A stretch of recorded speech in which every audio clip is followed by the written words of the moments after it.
So we have arrived at the end of 2024, or maybe you're watching this in 2025. My opinions will still be valid, at least to me. That's what my mother tells me. But yes, I am Simon Miller, a bald idiot. These are my 10 best wrestlers of 2024. Now, a couple of things. One, these are just my opinions, and they're the ones that mean the most to me in my tum-tum. Two, I've just focused on WWE and AEW, otherwise it just gets way too messy, so you can get mad in the comments. And three, for everyone that says, hi, man, I've already seen your list over on What Culture, make sure you subscribe to me, it's right down there, and subscribe to them as well. That's more of like a team effort when everybody throws their brains in, which is why I like to do the videos on this channel, because it's all me, so I can live and die by my sword. And at number 10, it's Damian Priest. The reason I'm putting Damian Priest in there is because this has to have been the greatest 12 months of his career. Let's not forget, he started off in January as part of the Judgment Day, then cashed in his Money in the Bank briefcase at WrestleMania, totally screwed over Drew McIntyre, poor sad old Drew, and then slowly became a babyface, had those couple of good matches with Gunther, and sort of finishes the year as a top-tier babyface contender. Like, he's really cool, he's booked like a badass, people genuinely like him. Some of those promos he was cutting in the build-up to Survivor Series were really good because he was just being Damian Priest. Now, that sounds ridiculous, but I think all performers eventually sort of become comfortable with themselves, or they find themselves deep down in their tum-tum. And that's what Damian Priest has done over the last 12 months. Like, it really was a sink or swim situation. If you had told, I don't know, someone back when he was in NXT that one day he was going to be a world champion, I mean, maybe they would have believed you, but maybe there would have been some raised eyebrows. But I don't think he could have done any better. Moving into 2025, we should be in a position where maybe he gets shifted over to SmackDown, but he should always have one eye on that World Championship. Like, get done with the Finn Balor and the Dominic Mysterio stuff, and then he should be a tippity top guy. There's no reason for him to sort of fall back into the pack. If he won a US or an IC title, I don't think that would be the worst thing in the world, I should say. But I think he's done great, and again, I just like him. So when he's in matches, I want him to win. I'm compelled to support him, and that's the whole point of a good babyface. He gets my sympathy. So if he has anywhere near as good as a 2025 as he did with 2024, I think he's inspiring, man. I really do, because I think he's like 41 years old. He's been busting his ass for ages. I remember him as Punishment Martinez when he was in Ring of Honor. So absolutely fabulous. Massive home run, smashed it out the park. That's why he gets in this list. And number 10 is someone that probably could have been higher, but I don't know why he's not, to be honest. These things are really hard when you actually sit down and try and figure it out, because it's all much of a muchness. I'm not saying that number 1 is a solid 10 and number 10 is miles away from that. We're talking about tiny increments here. But it is a man we just mentioned. It is Gunther. Once again, probably the best year of his career as well, which is saying something. You can go back to his Walter days when he was totally smashing it. But a bona fide world champion in WWE, which I think most of us knew would happen eventually if he was booked in the right way. Obviously lost his Intercontinental Championship back at WrestleMania. Didn't phase him at all, became the king of the ring. Don't know why I'm doing this like it's a kayfabe list. Look at all of his achievements.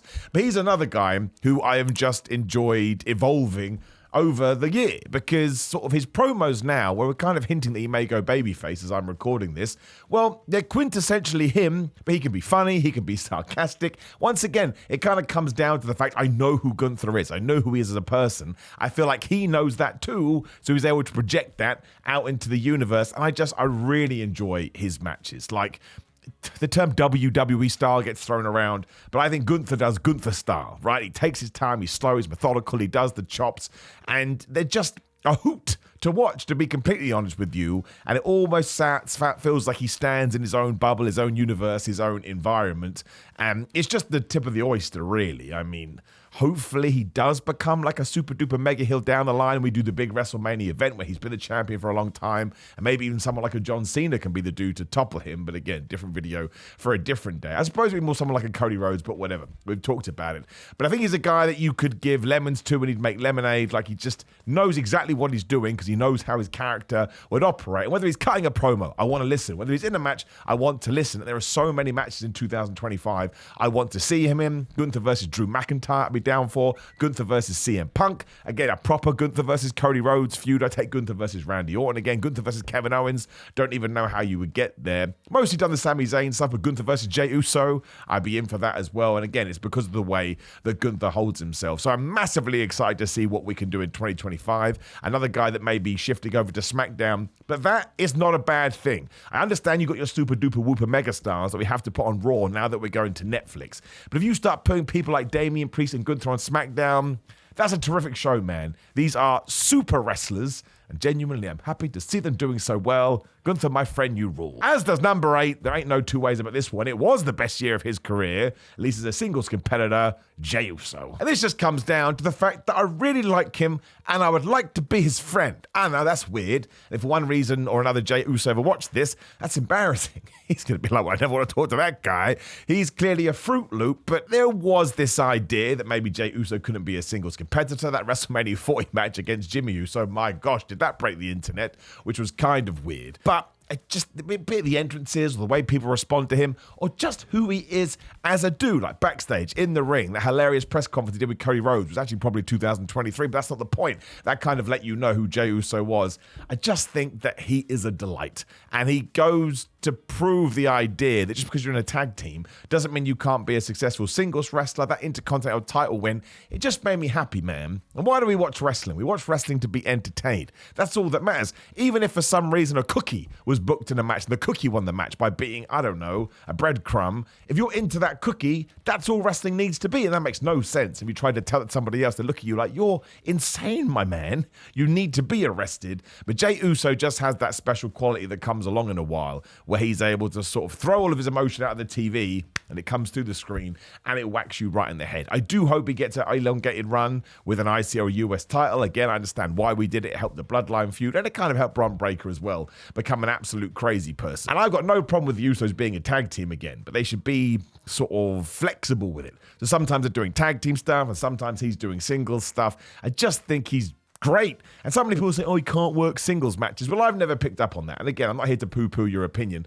More power to you. But I just know anytime he's doing something I want to watch. I want to watch. And I want to see the way he's going to be booked and the way that his stories are going to go. And listen, at the moment, he's involved with the whole Sami Zayn and the Drew McIntyre stuff, which could be really good because all those stories are going to be, well, born out of reality. So Jey Uso could have been, well, they all could have been higher up on this list. Again, when I go through it, even when it was done, I was like, is this right? It's probably not. But don't forget, dudes, I'm an absolute idiot. In at number 7, too, is another guy you can copy and paste all that stuff to as well, but it's the one and only William Ospreay. Now, in terms of in-ring matches, Will Ospreay is probably number 1. I've never seen anybody sort of approach wrestling in a certain way or have a certain style and consistently be able to top himself every single time. You could put me in the ring with Will Ospreay. People go, man, that Simon Miller's pretty good. Mother Hubbard. It would all be Will Ospreay. Now, I don't know why I always say this, but I understand people get so mad. You don't have to like the Will Ospreay style. You really, really don't. You can like whatever you want.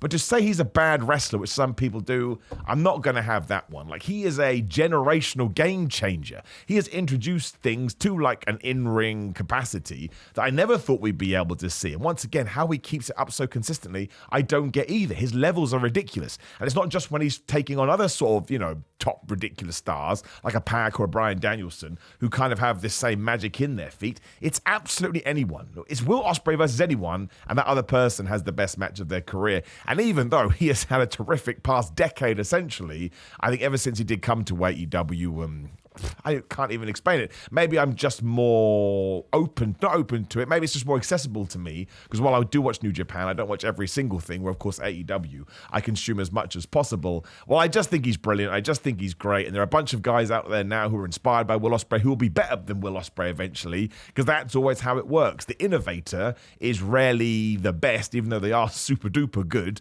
because everybody else looks at him and goes, oh, I just take his ideas and I build it and building it. So he is essentially going to be responsible for, like I say, a generation of wrestlers that are coming through, and he is that good. He hasn't had one bad match. He's not even had a mediocre match. And outside of that, his stories are really good. I massively enjoyed the feud with MJF. Obviously, everything with Bryan Danielson. He's also got better at his promos. That was the big criticism when he got signed to All Elite Wrestling. Oh, he's not going to be able to cut weekly American promos. I never saw that. He just sounds like Will Ospreay, bruv. And that's what I want from my pro wrestlers. I don't expect like a Rock level of speech every time somebody opens their mouth, but I just want to be able to watch them and go, yeah, I get who this dude is. And I think Ospreay is really good at that. He's probably going to be even better in 2025 because I'm like a dad. I do worry about his body and him breaking down, but you can't put that on other people's shoulders. He needs to approach wrestling in the way that he wants. But yeah, maybe even a little bit unfair at number 7. But my gosh, what a year. And in number 6 is a dude One of the most controversial dude in all of wrestling. But man, I don't care. He is so damn compelling. I think he's so damn good. CM Punk. Now, just to spoil number 5 as well, that is Drew McIntyre. Now, the reason I'm putting these two together is because it was very much a you help me and I'll help you, and we're going to help everybody by having what I probably think is the feud of the year. I need to sit down and really think about that. But when Punk got injured at the Royal Rumble, I think we all feared the worst. I don't know what's going to happen. When is he going to be able to come back? I mean, is he injury prone? I hate that term because I just don't think it's true, to be honest with you. We don't talk about that now. But what happened is, I think Drew McIntyre was a little bit banged up as well. Both of these guys went out of their way, be it social media or promos or any non-fighting endeavor, to just make you give a damn. And that's what wrestling is all about. Of course, the matches and the payoff and the end of the story is important, but you want to be able to drag in. You want to believe these things. You want to be emotional about these things.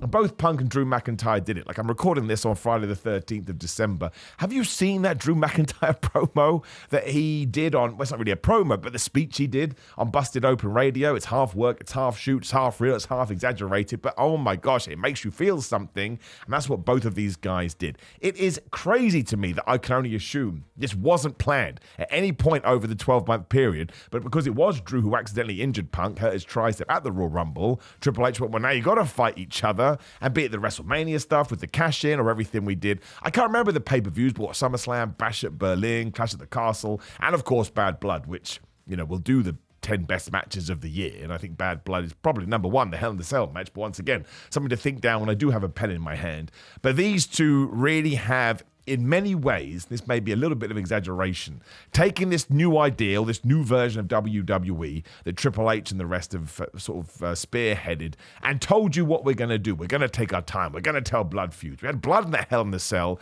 and we're going to make you care about every single thing that all of our superstars do. And CM Punk and Drew McIntyre were at the head of that pack. And once again, moving into 2025, Punk in many ways feels like a bigger star than he has done in years, because don't forget, when he left WWE in 2014, he was kind of not on a downer, but he was struggling, which is one of the reasons why he wanted to leave. And my word, it's all there for Drew McIntyre, and he should be a proper world champion, be it on Raw or SmackDown in 2025. Some of the best promos, some of the best social media work. Again, their wrestling game, you don't even need to talk about it because you know what you're going to get, and it's always going to be good. They are two people you would want on any roster, because what they've also done is they have added so much layers and so much depth to their characters. You can now go into a Sami Zayn feud, or you can now go into a Roman Reigns feud, or you can now go into a Seth Rollins feud, and there's things that we can use, and there's things that we can take advantage of in order to make those next programs even better than they would have been anyway. And that is a true sports entertainer, and that is a true wrestler. So I put CM Punk at 6 and Drew McIntyre at 5. You want to flip them around, you want to put them at 1 and 2, I would totally get that as well.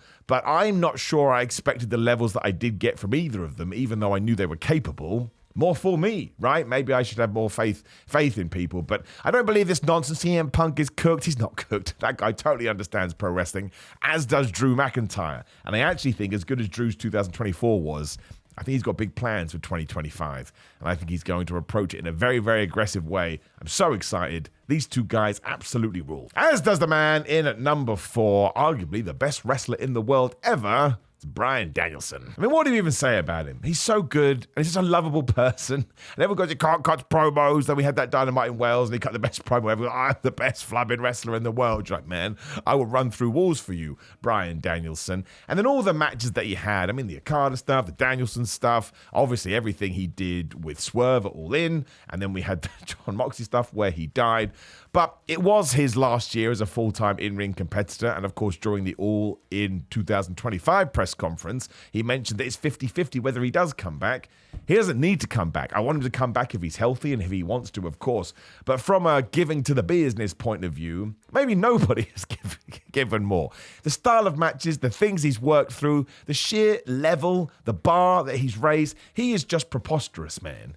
And, you know, as an undersized guy in terms of professional wrestling, to leave the mark and to have the amount of achievements and success he did do just goes to show how good he was. I don't even think there's any words to put about this guy. Every single thing he did in 2024 was near damn perfect. The fact he did retire after that kind of run, or semi-retire, makes it even more alluring and even more special. And it's just a shame that once again, in terms of the story, he got suffocated with a bag. So I think technically we're never going to see him again. But, I mean, even before this year, I was 99% sure that Bryan Danielson was one of the best in-ring competitors ever. But now he's top 2. And I think you could sit down and argue that until the cows come home. I don't think I've ever seen him have a bad match. Was it Satnam Singh in 2024? Maybe that was 2023. I mean, things get so confusing. But even that was fun. And that's no disrespect to Satnam Singh, but when you're working with a 7-foot-plus guy, you really have to go, right, what am I going to do here? Bryan Danielson is just the best. And of course, he is a super nice person. And of course, that ties in. He's meant to be a babyface. So when I watch him, I want to be able to support him. And everything we did at All In. I was lucky enough to be second row at that pay-per-view. And seeing him with his family and Brie and his kids, and he was going to powerbomb his son because he's a crazy person. It's just everything that wrestling is meant to be. Once again, you're meant to enjoy yourself, you're meant to feel emotions, and you're meant to want to support the good guys. Bryan Danielson is just the master of that. I love him, I want to be his friend. It's a weird thing to say, but there'll never be another one like him. It kind of makes sense then at number 3 would be Swerve Strickland, because here is a guy who got a mega bumper contract, and those idiots on the internet were like, oh man, I can't believe we're doing this. It wasn't charity, man. It wasn't fluke. It's because Swerve went, I'm going to turn myself into a main eventer, into a top star. Nobody's going to be able to touch me. That's exactly what he did. And his world title run was absolutely brilliant. I mean, maybe it was kind of a little bit short because of the Bryan Danielson stuff, but I do understand the logic there. But even after the fact, he's kept himself in the conversation. I know I've told this story before, but when he was released from NXT, more for me, I hadn't seen a lot of his work, or as much as I should have done. I mean, I wasn't watching NXT much there, so I'd seen everything he did sort of before NXT, and I'd seen the small stuff he did on the main roster. But he came over to Progress, which is where I work as a professional wrestling in the United Kingdom, and I watched his match with Cara Noir. I didn't know what to expect, but man, Swerve Strickland is a damn chameleon. He had clearly studied Cara Noir. He knew what Cara Noir brought to the table, so he just adjusted his arsenal to suit, and that's when I knew this guy's going to be a top guy wherever he goes, and that's exactly what he did in 2024. He used everything, all the momentum he got from the Hangman Adam Page feud, to just turn him into somebody that you wanted to see. Like when he came out with that music and the presentation, everybody chanting Swerve's house, it was undeniable, to use a stupid term, but let's not forget when people started cheering him, this was after Swerve Strickland had tried to kill people.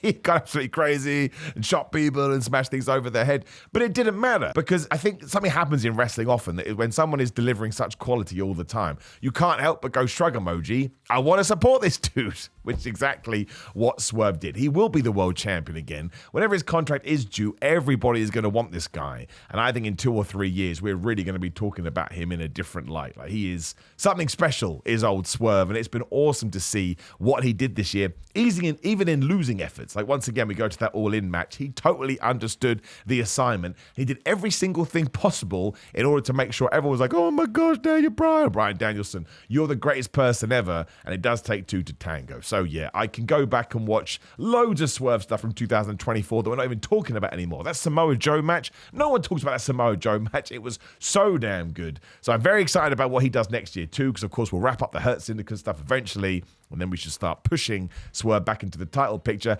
And really, eventually, we got to get Hangman versus Swerve for the World Championship. That is going to be awesome. But AEW is so lucky to have him. Definitely the best run of his career, the best year of his career so far. Cemented himself as a main eventer, cemented himself as a top guy.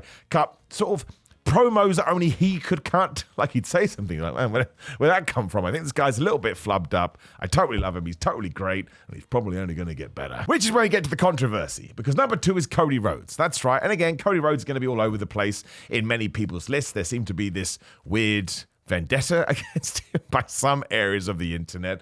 But once again, it just comes down to the simple things. WrestleMania 40 was one of my moments of the year when he finally finished his story and became the champion. Let's not forget where he was in 2016, everything to do with AEW. It's totally tremendous. While maybe he didn't have a significant feud to the point people were expecting, his AJ Styles stuff was awesome. Getting back involved with the Bloodline was awesome. Everything with Randy Orton was awesome. Everything with Kevin Owens was awesome. And he just carried himself like a star. Like when he was on the TV, I was like, well, I should watch this and I should pay attention because the American Nightmare is here. I don't like to get into business and numbers, but he has been a true success as the top guy of WWE as well. You know, ratings are up, merchandise are up. He was the number 5 person in all of Fanatics merchandise, and that is like Messi, Ronaldo, and some other people. Like, you know, we're talking about huge stars, and there's Cody at number 5, which does mean he's a huge star too. Once again, you can't argue with the analytics, but he's just like a proper old school good guy babyface, which we haven't had for a long old time. Obviously, if we go through all the faces of the company, Roman Reigns, incredible wrestler, but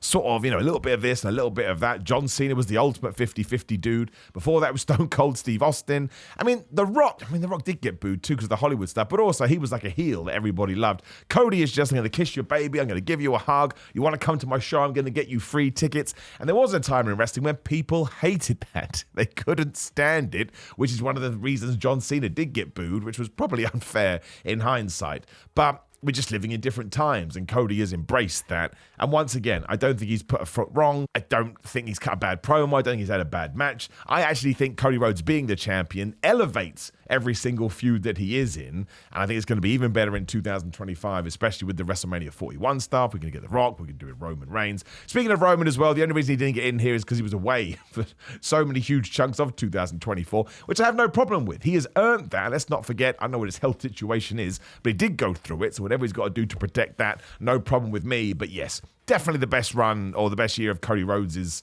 career so far. And I'm just such a huge fan of his. Like, I really am. I'm such a huge supporter. And I really hope it continues to go as well as it has been going. And you may be saying, Simon, you sound like a sycophant, which is totally true. But again, my list is about wrestlers that I really like. That's why they're my favorite wrestlers, because they've done something in order for me to buy into them as a human being, as a wrestler.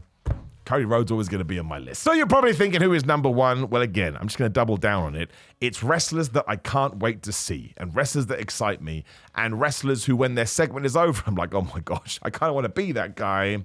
My favorite wrestler of the year is Kevin Owens. Now listen, he hasn't been in any sort of super duper world title programs. He had the stuff with Cody Rhodes, but it's just him. It's that every single thing he does entertains me. And this year has almost been a greatest hits by Kevin Owens. He's been the goodest of good guys. Maybe he could have beaten Cody back at Bash in Berlin or whatever the flub it was, but he didn't because he didn't want to hurt Cody's leg anymore. He learned, then he went heel. And all the stuff at the end of the year, obviously what he's doing right now with the Saturday's main event, and every single thing he's saying is true. He may have gone bad guy, but he does have serious reasons to hate Cody Rhodes, given what he's done with the bloodline. But his whole rhetoric is also wrapped up in the past, which makes me feel rewarded for being a fan. He calls out wrestling tropes, and he's just the best promo. I think he's the best promo of the year, all things considered. And it may be because of that one we saw on SmackDown last week, as I am talking to you, which he did in his car with Michael Cole. But once more, we just keep it nice and simple. If wrestling is there to make me want to watch more wrestling and to make me want to rewatch moments and, rewatch whatever, Kevin Owens is it. That's why, and look, I'm recording this before Saturday's main event, so by the time you see this, you will already know. But that's why I want Kevin Owens to win the world title, because I just think it would be awesome. I think it would cap off an amazing 2024. It's not because I want Cody Rhodes to lose. I just told you how much I love Cody. But even if it was for a few weeks, the Royal Rumble or that first show on Netflix, it would just make me feel warm and fuzzy in my tum-tum. Nothing Kevin Owens ever does is bad. Even when you go back a few years and he was doing everything with Elias and Elijah, was that his dude's name? Even that was good, and that was absolute nonsense, but this is the reason that I'm so into him as a professional wrestler. He can run the gambit. Silly, dumb, funny, serious, heel, face, promo, non-promo, match. The dude just doesn't miss, and I know he's getting paid, but I hope it's millions and millions of dollars, because I think he's the best, and I say this on a lot of my videos when people roll their eyes. More power to you. He's the modern day GOAT. Don't even know what that means. Where does the modern day start? But in terms of modern day wrestlers, ever since I was of a certain age, Kevin Owens would be my number one. And I think Triple H taking over has done the world of good for him, because he has been presented more seriously. He has been put in more top feuds.